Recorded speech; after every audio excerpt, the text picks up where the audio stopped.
Guys, benarkah Indonesia itu negara miskin?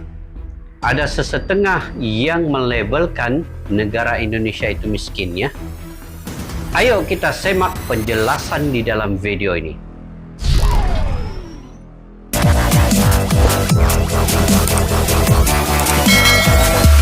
Assalamualaikum dan salam sejahtera. Selamat bertemu kembali di channel Askalani Studio. Oke guys, insyaallah pada hari ini kita berbicara terkait dengan negara Indonesia yang dikatakan miskin guys. Nah, ada sesetengah orang ya, hatta dari Malaysia sendiri pun akan mengatakan Indonesia itu sebuah negara yang miskin. Oleh kerana ada beberapa warga negaranya datang ke Malaysia untuk bekerja dan mereka menganggap bahwa di negara Indonesia itu miskin. Itu persepsi dari beberapa orang yang ada di sini, bukan semua ya, bukan semua, tetapi ada segelintir.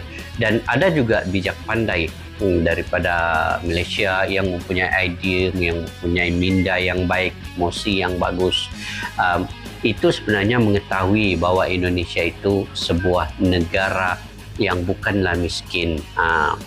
Tetapi segelintir yang tidak memahami, yang tidak pernah pun datang ke Indonesia, hanya mengatakan mengikut perasaan emosi mereka itu, karena mereka tidak pernah ke Indonesia guys.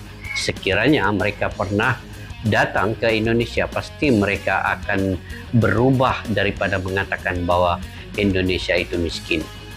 Ini terbukti guys, Indonesia bukanlah negara miskin karena Indonesia adalah negara ketua G20. Itu faktanya. Apabila negara yang masuk ke dalam G20 ini bermakna bahwa negara itu adalah negara yang ekonominya cukup besar, ekonominya cukup membangun, negara itulah negara yang kaya.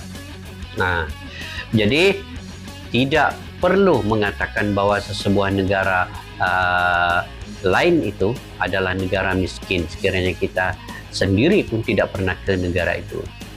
Jadi saya sendiri pun sudah pergi ke negara Indonesia guys, dan melalui penjelasan Bapak Pakcik Zainal ini sendiri, yang boleh dikatakan dia ini amat mengetahui tentang selok belok yang ada di Indonesia.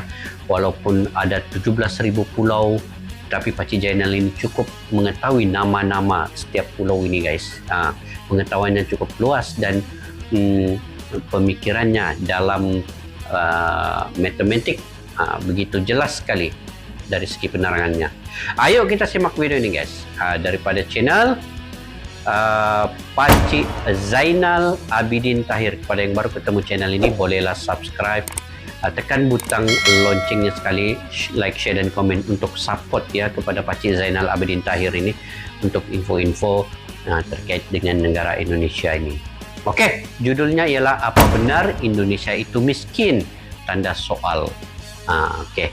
Jadi tonton video ini sampai habis guys, supaya kalian tidak tersalah tafsirannya terkait dengan judul tajuknya ini. Oke, tanpa berbasa-basi, ayo kita simak video ini. Assalamualaikum warahmatullahi wabarakatuh. Waalaikumsalam warahmatullahi wabarakatuh. Pakcik Zainal, kabar baik? Pergi ke Indonesia ni 30 hari tak cukup kan sebenarnya. Lagi dah lama tak jumpa isteri kan. Jadi macam-macam cerita lah. Tapi alhamdulillah sejak COVID dia menjaga kuliner kat sana. Masa COVID tu memang affected. Tapi apa nak buat kan. Kita kat Malaysia ni pun hulu hala juga kan. Keadaan ekonomi tak menentu lah. Apa yang banyak boleh. Okey guys, saya pernah ketemu dengan Pakcik Zainal Abidin Tahir ini ya di Kuala Lumpur. Kami ngobrol-ngobrol, kami berbincang-bincang terkait dengan negara Malaysia dan juga Indonesia ya. Seharusnya kita harus saling berpadu, saling bersaudara dan mengeratkan silaturahmi ya bersama kita. Itu pesanan dari Pakcik Zainal juga ya. Tolong ya. Jadi dia konsisten dan sekarang ni perniagaannya berjalan dengan lancar lah. Dia ada customer tetap dia kan. Jadi kalau dipikir kan dia datang ke Malaysia pun sama juga. dia akan dapat banyak tu juga. Sama. Sebab saya dulu pernah menjaga di KL kan. Penat menjaga makanan ni penat. Jadi kalau dia di sana kan, dia pergi ke pasar, lepas tu dia jalankan bisnes dia kan, semua barang orang hantar, jadi tak merepotkan lah. Jadi alhamdulillah perniagaan dia pun berjalan lancar. Jadi bebanan keuangan yang sebenarnya tak banyak. Itulah. Jadi cakap-cakap kata orang sana susah, senang mengarut. Ini semua cakap politik. Kita banyak dikamuflaj oleh politik. Jadi yang sebenar dia orang pun okey. Ekonomi dia orang pun bagus. Ekonomi orang kampung sana pun bagus. Jadi dalam celah-celah berjuta-juta orang tu adalah orang yang cuba cari keberuntungan di luar negara kan. Jadi kadang-kadang benda-benda macam ni jadi bahan politik. Jadi media-media pun banyak yang pro politik, pro opposition. Jadi dia menulis lah. Dia bila menulis, ada pula orang sini sambut kan, upkan isu sana. Jadi yang sebenarnya itu lebih pada isu politik lah. Ya, sebab betul juga. Kata saya pergi jumpa orang kampung di sana kan, minyak naik pun bagi dia orang tak ada masalah. Sebab dia orang bukan bergantung pada gaji. Dia orang ada kehidupan lain. Selain pada gaji, dia ada kehidupan dia yang lain yang boleh support lah dia orang punya income lah. Walaupun terdengar lagi rendah pada Malaysia kan, tapi kos hidup sana murah. Cuma kalau setengah barang lah agak mahal lah. Macam daging, walaupun daging tu dia orang ternak sendiri kan, harga di pasaran tu tinggi. Sama juga dengan ayam, walaupun dia orang ternak ayam sendiri kan, tapi harga di pasaran tu agak tinggi juga lah. Jadi yang sebenarnya menguntungkan peternak, menguntungkan petani. Jadi tak semestinya benda tu mahal dia orang tak mampu nak makan kan. Mampu, ada cara dia. Jadi dia orang ni very resilient. Tapi betul ya, kalau yang makanan di sana, makanan yang siap lah, yang contoh makanan kita makan di gerai, di restoran, itu sebenarnya murah ya. Ketimbang yang Pakcik Zainal bagi tahu tadi, jualan bahan basah, contohnya daging, mungkin itu ada mahal sedikit. Tetapi kalau dari segi makanan kulinernya, itu saya cukup rasa kemurahan, murah lah. Dia macam merakyat lah harganya begitu. Okey, kita teruskan guys. Jadi bila kita membesarkan isu kehadiran pekerja-pekerja asing ni kan, ini atas dasar kita perlu. Dan akhir sekali illegal pun kita terima. So atas keperluan. Jadi kita tak boleh salahkan satu pihak. Lagi satu ni, mengikut data daripada World Bank, IMF kan, orang Indonesia yang keluar negara ni tak seramai sangat lah. Hanya dalam lingkaran 3% daripada penduduknya. Jadi yang sebenarnya kita ikutlah pada statistik yang dikeluarkan oleh kalau gitu sih kecil tu guys. World Bank ni ada data ni. Jadi estimate sebenarnya 9 ke 10 juta. Hampir 10 juta lah rakyat Indonesia yang berkelana. Jadi itu merupakan lebih sedikit pada 3% lah. Sama juga orang Malaysia yang mengantau bekerja di luar negara kan, terutama di Singapura. Bila dijumlahkan lebih daripada 1 juta. Jadi angkanya lebih kurang sama. Jadi kenapa kita nak berdebat tentang itu? Ini semua cerita politik. Jangan kita masuk dalam ranah politik ni. Ini kita akan menyakitkan hati masing-masing. Itu yang sebab benda ni dah jadi macam politik internasional lah. Kalau kita diam, ada juga ada orang yang memanas-panaskan. Sebab memang ini isu politik antarabangsa. Ada dia begini guys, dia kadang-kadang isu ni diperbesarkan oleh media, kadang-kadang oleh media sosial dan orang-orang ataupun oknum yang tidak bertanggung jawab, yang cuba ingin menjadi batu api. Sedangkan kita ini, Malaysia dan Indonesia ini, kalau berjumpa, bertemu kan, biasa saja bercerita macam saudara. Tetapi kalau di media sosial ini lain, berbeda ya, sebab kadang-kadang ini batu api, ini jadi panas, jadi ini pun memanas juga. Jadi masing-masing emosi tidak terkawal. Dan di media sosial ini kan kita boleh type apa-apa saja yang kita rasa kita itu betul, tetapi persepsi orang lain pula sebaliknya. Jadi di media sosial ini kita tidak boleh beranggapan bahwa itulah realiti sebenar. Jadi kalau sudah ketemu gini, kita jadi friendly, jadi bersaudara, berpelukan dan sebagainya ya. Oke, kita teruskan. Ke mana sekarang? Jadi kalau kita ikut, dia jadi macam lokal politik. Sama lah, tak habis-habis. Berdebat, akhirnya tak temu jalan penyelesaian. Sebab benda ni akan berpanjangan. Lepas satu isu, satu isu. Lepas satu isu, satu isu. Ini adalah international politik. Politik mendominasi ekonomi. Dengan cara buat orang bertelagah, maka ekonomi kita akan jadi lemah dan ada orang ambil kesempatan. Jadi kita fikirlah siapa yang ambil kesempatan atas pertelagahan ni. Yang sebenarnya bukan Malaysia dan bukan Indonesia. Ada pihak lain yang akan untung. Orang lain. Fikirlah sendiri. Tak payah kena debat lah. Banyak orang tahu jawapannya. Banyak orang tahu jawapannya tapi tak nak beri, tak nak menjawab. Sebab isu ni kalau kita buat panjangan tak guna. Jadi yang sebenarnya antara kita di luar pada netizen lah, kita ni baik. Betul. Kita pergi ke sana kalau kita dengan niat baik, orang sambut dengan niat baik. Tapi selalunya yang orang yang tak faham, dia dapat misinformation, maka dia akan jadi satu keadaan yang dia berfikiran negatif. Kalau nak fikirkan positif kan, takkan Indonesia boleh masuk G20. Betul. Ini negara boleh masuk G20. Ini G20 ini adalah 20 negara yang punya ekonomi terkuat di dunia. Betul guys. Yang ini penjelasan yang cukup jelas nih. Kenapa Indonesia satu-satunya negara yang masuk G20, yang negara paling cukup besar dan terkuat ekonominya. Itu sudah membuktikan sebenarnya Indonesia itu semua negara yang terlalu besar ekonominya guys. Pingkan untuk merangka ekonomi dunia. Jadi bukan sembarangan. Jangan kita ambil isu yang terpencil, desa yang ketinggalan, kita upkan isu dia. Jalan-jalan yang rosak, kita upkan isu dia.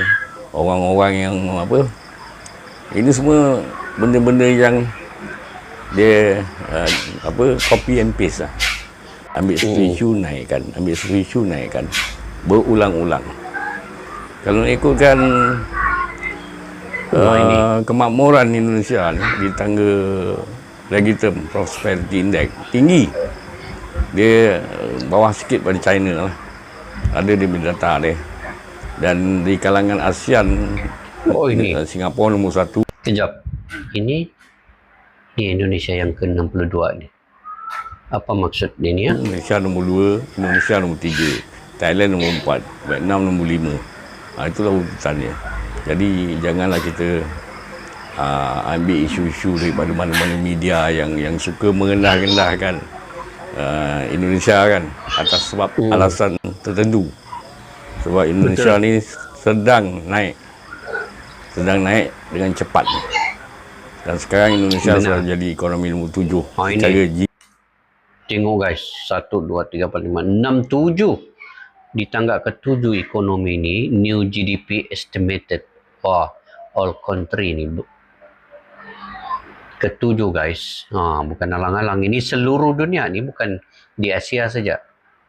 GDP Purchasing Power Parity. Nombor 7 di dunia. Dia akan naik sampai ke peringkat nombor 4 di tahun 2030. Satu pencapaian yang sepatutnya kita kena respect. Betul. Tak menunjukkan kita ni di bawah. Kita punya pendapatan per kapita yang tinggi. Jadi seharusnya kita satu level lah. sebagai ekonomi besar dia di atas kita, tapi sebagai kita ambil keseluruhannya kan, kita kena ambil sikap yang kita ni sama. Jangan kita mengendahkan. Ini yang masalah ni. Sebab apa? Bila kita mengendahkan, ada banyak kawasan-kawasan di Indonesia ni, terutama di Jawa Barat kan, yang ekonomi dia orang tinggi. Dia orang terasa terhina. Sebagai satu negara besar diremehkan oleh negara kecil. Jadi kita betul. Kena ambil sikap di mana kalau kita nak buat perbandingan apple to apple. Makna kalau kita sebagai negara yang punya penduduk 30 juta, kita kena bandingkan diri kita dengan Taiwan, dengan Sri Lanka, dengan Jamaica, dengan Iraq, dengan Kazakhstan. Itulah sepatutnya kita buat perbandingan. Jangan kita buat perbandingan dengan negara yang jauh lebih besar. Dia tu satu league dengan Brazil, satu league dengan Mexico, di mana penduduknya di atas 200 juta. Dia satu league dengan Pakistan. Itu league dia, bukan dengan kita. Kita ni satu league dengan Jabodetabek. Maaf cakap lah. Jadi selama ni kita Jakarta, Bogor, Selagah Contoh Pasal kan, Tangerang serta Bekasi. Ikut pada keadaan sebenarnya lah. Kalau kita pergi ke Indonesia kan, saya pergi ke sana, saya tak terasa saya pergi ke negara yang mundur, dia orang maju. Saya tak terasa kita pergi ke negara yang miskin, sebab banyak orang kaya di sana. Orang miskinnya ada, tapi secara persentasenya rendah. Kalau saya nak terperincikan, kalau ikut data statistik Indonesia, dia menunjukkan lebih kurang 10% rakyat dia miskin lah. Kalau ikut standard kita mungkin 15%, tapi itu jumlah yang rendah. Jangan kita nak besar-besarkan. Sebab apa? Banyak rakyat Indonesia tu kaya di atas kita. Lebih pada 50 juta rakyat Indonesia tu berpendapatan upper middle class. 50 juta mengatasi penduduk rakyat Malaysia hanya 28 juta ke 30 juta saja, guys. Rakyat orang yang kaya Indonesia ni 50 juta. Dari situ pun kita boleh lihat ya kekayaan negara Indonesia dan rakyatnya itu. Dan jumlah tu akan meningkat tahun demi tahun. Tak heran kalau dalam masa 5-6 tahun lagi mungkin 100 juta rakyat Indonesia tu dalam kategori upper middle class. Jadi itu kita kena pandang lah. Jangan kita terikut-ikut dengan media yang pro barat ni. Media yang pro barat ni dia terikut-ikut dengan barat. Pandangan kita jangan ikut barat. Kita kena ikut sebagai negara ASEAN. Sebab opini ni selalu dibuat oleh media barat. Jadi jangan kita ikut.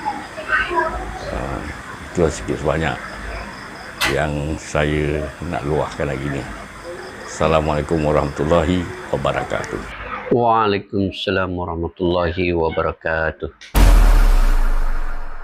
Itu guys penjelasan daripada Pakcik Zainal Abidin Tahir. Ya, banyak info-info yang menarik yang disampaikan oleh Pakcik Zainal Abidin Tahir ya. Saya sendiri bila mendengar ini, dan juga apabila hari itu saya sendiri pergi ke Indonesia, di Jakarta, di Bogor, dan juga sekitar kawasan berdekatan dengan Jakarta ya.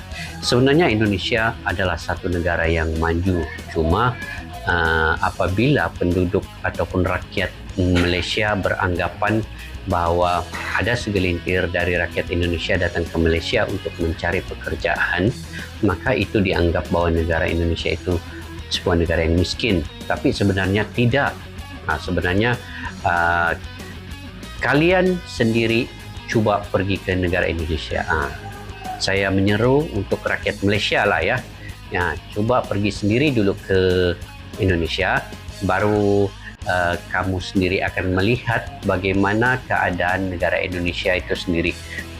Yang dikatakan oleh Pakcik Zainal sebenarnya ada benarnya guys. Dan di sini saya juga menyeru semua rakyat Malaysia supaya menghormati jiran tetangga kita, menghormati Indonesia. Jangan sampai apabila ada warganya datang ke sini untuk mencari pekerjaan itu dianggap bahwa kita tidak melayani mereka seperti mana mereka melayani setiap warga negara Malaysia datang ke Indonesia itu. Nah, walaupun mereka datang pergi ke sini secara untuk mencari pekerjaan, seharusnya rakyat Malaysia melayani mereka dengan baik. Itu sebaik-baik manusia yang bermanfaat untuk orang lain.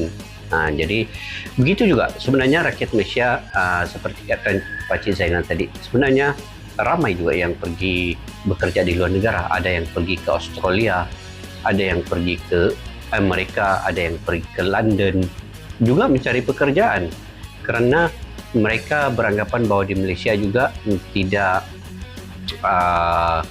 punya pekerjaan yang baik bagi mereka. Jadi mereka keluar negara untuk mencari pekerjaan. Dan kalau dikatakan rakyat Indonesia yang bekerja di luar negara itu hanya 3% daripada jumlah 275 juta itu, lebih kurang 8 juta yang keluar bekerja.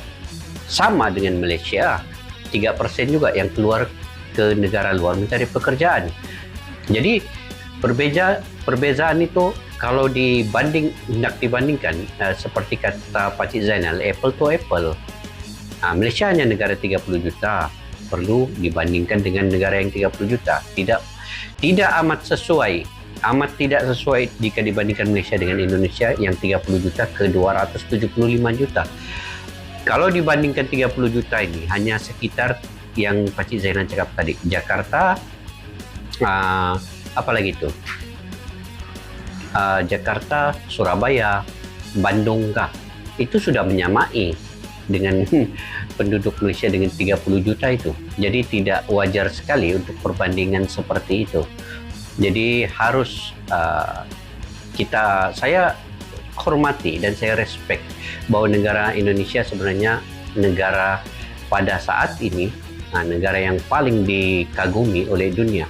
Dia juga mengetuai G20 baru-baru ini. Dan dalam G20 itu membincangkan terkait dengan ekonomi global ya. Ekonomi global yang membincangkan bagaimana untuk memajukan ekonomi di dalam sebuah negara dan membangunkan ekonomi di sekitar negara jiran tetangga itu juga. Jadi kalaulah Indonesia satu-satunya negara di Asia Tenggara ini masuk G20 dan juga mengetuai G20 itu, membincangkan terkait dengan ekonomi, ini bermakna Indonesia punya satu ekonomi yang cukup besar di dunia. Kalau tadi mengikut GDP itu, dan juga kekuatan ekonomi itu, Indonesia sekarang berada di tangga ranking yang ke-7 guys, satu-satunya di Asia Tenggara berbanding negara-negara lain. Jadi kalau mengikut agakan ataupun pada 5 ke 10 tahun akan datang, Indonesia akan boleh mencapai di peringkat yang ke-4 dunia, ekonomi yang terkuat, terbesar dan maju di dunia nanti. Mungkin 2036, lebih kurang begitu, 2035. Jadi sama-sama lah kita tidak menjadikan perkara-perkara yang kecil seperti nasihat Pak Cik Zainal tadi untuk kita banding-bandingkan sesama kita. Seharusnya kita saling menghormati, kita saling melengkapi di antara satu dengan yang lain. Malaysia respect kepada negara Indonesia dan juga Indonesia juga menghormati negara Malaysia sebagai sebagian daripada negara jiran tetangga. Jadi saya juga selalu tidak ingin bercakaran di dalam media sosial ini sebenarnya, walaupun ada beberapa netizen selalu coba membanding-bandingkan dengan negara-negara Malaysia dan Indonesia ini. Saya tidak sangat suka terkait dengan itu. Saya lebih suka bercakap yang sebegini, menyampaikan saya punya pandangan sama dengan Pak Cik Zainal tadi. Sepatutnya Malaysia dan Indonesia ini kita sebenarnya bersaudara, apabila saya pergi ke Jakarta hari itu, saya tidak pernah memikirkan bahwa saya itu berada di luar Malaysia. Saya pergi ke Jakarta, Indonesia itu seumpama saya juga berada di Malaysia, guys. Sama. Nah, apatah lagi layanan rakyat Indonesia cukup baik dengan warga negara Malaysia yang datang ke situ. Sebenarnya cukup baik. Layanan yang saya anggap first class 5 bintang. Kalau saya ingin bercakap. Tetapi saya memuji ini atas dasar apa yang saya alami, ya.